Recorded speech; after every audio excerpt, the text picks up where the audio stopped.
నీ గమ్యాన్ని నీవు తెలుసుకో మిత్రమా. ఒకసారి భగవాన్ గౌతమ బుద్ధుడు ఒక గ్రామంలో ఉపదేశం ఇస్తున్నారు. ఆయన చెప్పిన ప్రతి మాట మనసును మేల్కొలిపే జ్ఞానం.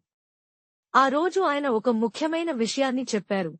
మనిషి భూమిలా సహనంతో ఉండాలి, క్షమాశీలి కావాలి. ఆ మాట విన్న గ్రామస్తులు మంత్రముగ్ధులయ్యారు. కాని అందరినీ సంతోషపరిచే ప్రయత్నంలో ఉన్నప్పటికీ ప్రతి ఒక్కరూ అలా ఉండరు కదా. అక్కడే ఉన్న ఒక వ్యక్తి బుద్ధునిపై కోపంతో మండిపడ్డాడు. ఆయన చెప్పిన ప్రతి మాటను తప్పుగా అర్థం చేసుకున్నాడు. ఇతను మాయ మాటలు చెబుతున్నాడు అని బుద్ధుడిని దూషించాడు. బుద్ధుడు మాత్రం ప్రశాంతంగా ఉన్నారు. ఆయన ముఖంలో చిరునవ్వు, కళ్లలో ప్రేమ, హృదయంలో శాంతి. ఆ మనిషి మరింత కోపంగా మారాడు. నువ్వు ఎందుకు స్పందించట్లేదు అని అరిచాడు. కాని బుద్ధుడు ఒక మాట కూడా మాట్లాడలేదు. కొద్దిసేపటికి ఆ మనిషి అలసిపోయి అక్కడి నుంచి వెళ్లిపోయాడు. కాని ఇంటికి చేరుకున్నాక అతని మనసులో శాంతి లేదు. బుద్ధుడు తన దూషణలకు స్పందించకపోవడం అతనిని లోపల తగులబెట్టింది. నేను ఎందుకు అలా ప్రవర్తించాను అనే పశ్చాత్తాపం అతన్ని తినేస్తోంది. రాత్రంతా అతనికి నిద్ర రాలేదు. ఉదయం లేచిన వెంటనే బుద్ధుడిని వెతుక్కుంటూ వెళ్లాడు. ఆయన మరో గ్రామంలో ఉపదేశం ఇస్తున్నారు. ఆ మనిషి అక్కడికి వెళ్లి బుద్ధుని ముందు మోకాళ్లపై కూర్చున్నాడు. భగవాన్, నిన్న నేను చేసినది తప్పు. దయచేసి నన్ను క్షమించండి అని అన్నాడు. బుద్ధుడు ప్రేమతో చిరునవ్వారు. ఆయన కళ్లలో కరుణ మెరుస్తోంది. నా ప్రియమైనవాడా అని ఆయన అన్నారు. నువ్వు చెప్పిన మాటలు, నిన్నటి సంఘటనలు అన్నీ నిన్నటివి. నేను ఆ దినాన్ని వదిలేశాను. నువ్వు కూడా వదిలేయి. గతాన్ని మోస్తూ నడిస్తే ప్రస్తుతాన్ని కోల్పోతావు. నేను ఇప్పుడు ఉన్నాను, ఈ క్షణంలో. గతాన్ని మోసుకురావడం అంటే చీకటిని మోసుకురావడం వంటిది. బుద్ధుని మాటలు ఆ మనిషి హృదయాన్ని తాకాయి. అతని కన్నీళ్లు తడిశాయి. నేను నిన్న చేసిన తప్పును గుర్తుచేసుకుంటూ ఈరోజు జీవించలేకపోయాను అని అన్నాడు. బుద్ధుడు మెల్లగా చెప్పారు, మనిషి జీవితం ఒక వరం. మనం ఆ వరాన్ని వృధా చేయకూడదు. గతాన్ని గుర్తుచేసుకుంటూ కోపం లేదా పశ్చాత్తాపంతో నిన్ననే మళ్లీ మళ్లీ అనుభవించడం అంటే ప్రస్తుతాన్ని చంపినట్లే.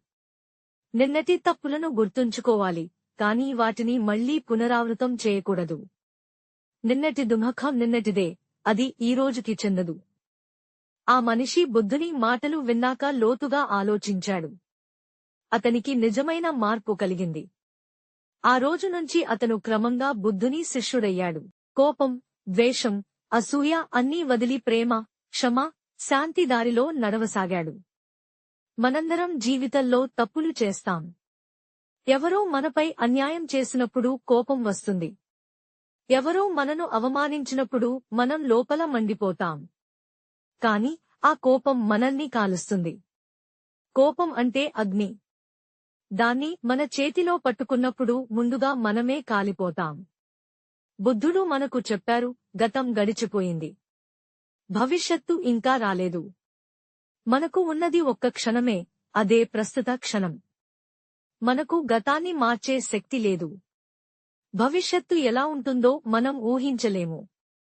కానీ ప్రస్తుతంలో మనం ఎలా జీవిస్తామో అది మాత్రం మన చేతుల్లోనే ఉంది. ఎవరైనా మనకు నష్టం చేస్తే వారిని ద్వేషించడం మనసుకు భారంగా మారుతుంది.